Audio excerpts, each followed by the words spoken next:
Mass and energy are the same physical entity and can be changed into each other. In the very familiar equation that you can see on the screen, the increased relativistic mass of a body times the speed of light squared is equal to the kinetic energy of that body. This is nothing but explanation of the famous equation by arguably the greatest scientist of our time, Albert Einstein, and is written as E is equal to mc squared. So what do equations tell us? They are basically a way to convey elaborate and complex information succinctly that is easy to remember, communicate, and spread. Indian scientists and sages used a technique to convey elaborate and complex information in the form of sutras and other cryptographic ways. Today, we are going to talk about one such technique called the Katapayadi System. The Katapayadi is a system of encoding numerals into alphabets. The origins of the Katapayadi are usually traced to South India and is extensively used in ancient texts, especially in Kerala. You will be surprised to know that it is one of the ancient alphanumeric cryptic systems or Akshar Sankhya. Let's understand how the Katapayadi system works. It is called many-to-one mapping. Katapayadi uses Sanskrit consonants to represent numbers of the decimal system. Here, I would like you to carefully look at the picture that is displayed. The first consonant, K, is assigned the numerical value 1. The second consonant, K, is assigned the value 2, and so on till one gets to Jha, which is represented by 9, and Nya by 0. The numbers are then assigned similarly to the next set of 10 consonants. In this scheme, we do end up having multiple alphabets representing the same number.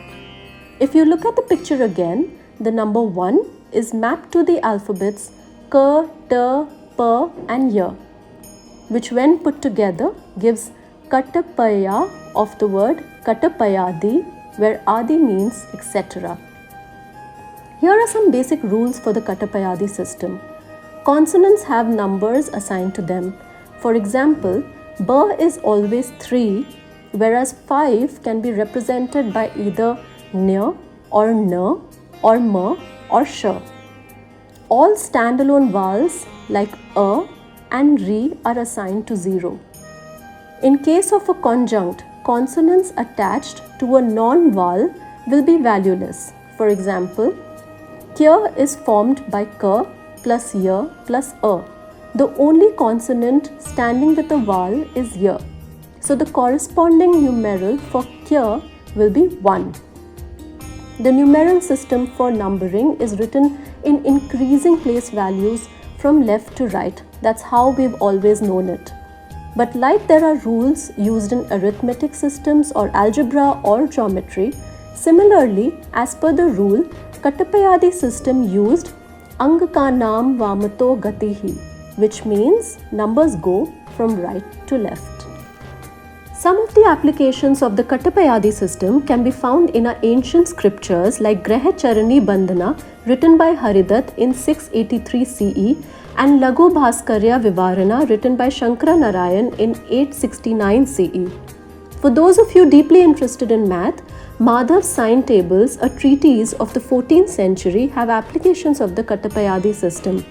Neelkant Somayaji's Tantra Sangrah, a 15th century treatise, and Shankara Varyar's Yukti Dipika, a 16th century treatise, have mentioned the Katapayadi system for elaborate explanations on calculus. Let me tell you something interesting about the Katapayadi system. Did you know that the original name given to the legendary historical epic Mahabharata by its author Veda Vox was Jaya? In Katapayadi scheme, the numerical code for Jaya is 18. You can look at the picture and try encoding it by yourself using the alphabets J and Y. Just remember that the rule is to read the numbers from right to left. Now 18 is a recurring number in the epic. The Mahabharata is divided into 18 parva or volumes. There are 18 chapters in the Bhagavad Gita. The decisive battle of Kurukshetra lasted for 18 days. In that war, 18 Akshahinis or army contingents participated. Isn't it interesting that the original title given to the epic, Jaya, which means victory, along with highlighting that victory is always of dharma, Jaya also seems to point at a curious numerical pattern within the epic? Another equally interesting example is from the Vishnu Sahasranam. This ever so popular hymn featured in the Anushasan Parva of the Mahabharata extols 1,000 names of Vishnu.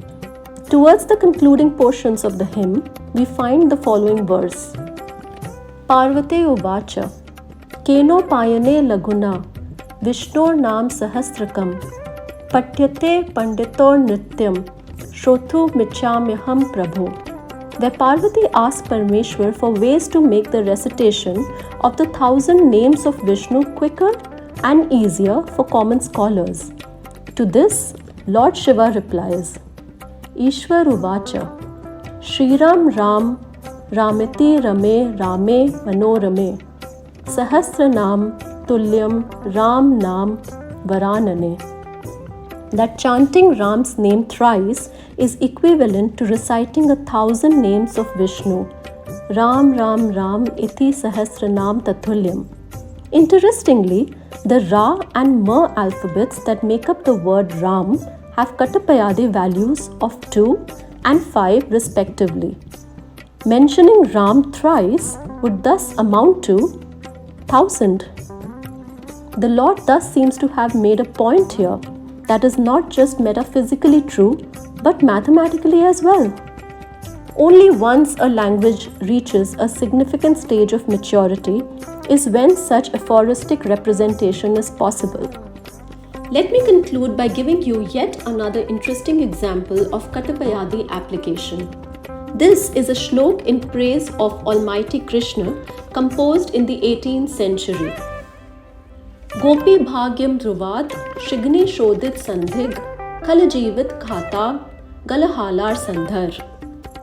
If this shlok is translated from its Devanagari version using the Katapayadi Sankhya, it will give the following number. Now those of you who know the concept of pi, you'll be able to recognize that this number is the exact value of pi to 31 decimal places. The usage of Sanskrit language is in the form of Katapayadi, which offers a glimpse into the past where knowledge was thought of and presented in a fundamentally unique way, in which seemingly diverse strands of human pursuit, be it language, philosophy, mathematics, music, fine arts or science, were all blended into a single form as though it is all one. To know more about the richness and mysteries hidden in our history, follow the Veda Vox, and if you find anything interesting, do share it in the comment section below.